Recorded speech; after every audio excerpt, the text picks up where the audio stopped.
अब तक की वोटिंग में जिस सीट पर पूरे देश में सबसे ज्यादा मतदान हुआ है, कितना हुआ है? 84.97% मतदान जहां हुआ है, समझ लीजिए लगभग 85%। उस सीट का नाम है नगांव, और ये असम की वही सीट है जहां 43% से ज्यादा मुसलमान रहते हैं और 56% हिंदू रहते हैं। दूसरे नंबर पर पूरे देश में सबसे ज्यादा 84.1% वोटिंग लक्षद्वीप में हुई है, जहां 96.6% मुसलमान और सिर्फ 2.8% हिंदू रहते हैं, और हिंदू वहां अल्पसंख्यक हैं।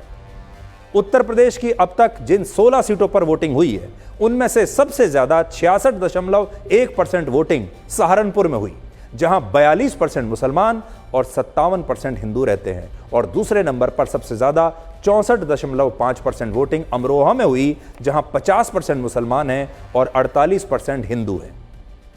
जबकि उत्तर प्रदेश में सबसे कम वोटिंग 49.4% मथुरा में हुई, जहां 90% हिंदू और सिर्फ 8% मुसलमान रहते हैं। दूसरे चरण में बिहार की भागलपुर सीट पर सबसे कम 53.5% वोटिंग हुई, जबकि भागलपुर में 82% हिंदू और 17% मुस्लिम वोटर्स हैं। और इस हिंदू बहुल सीट पर दूसरे चरण में सबसे कम मतदान हुआ है।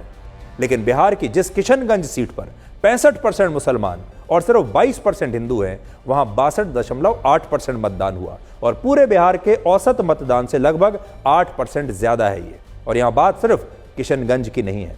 बिहार में अब तक कटिहार सीट पर सबसे ज्यादा 63.7% वोटिंग हुई, जहां 42% मुसलमान और 57% हिंदू हैं। जबकि दोनों चरणों में सबसे कम 43% मतदान नवादा सीट पर हुआ, जहां 89% हिंदू हैं और सिर्फ 11% मुसलमान हैं।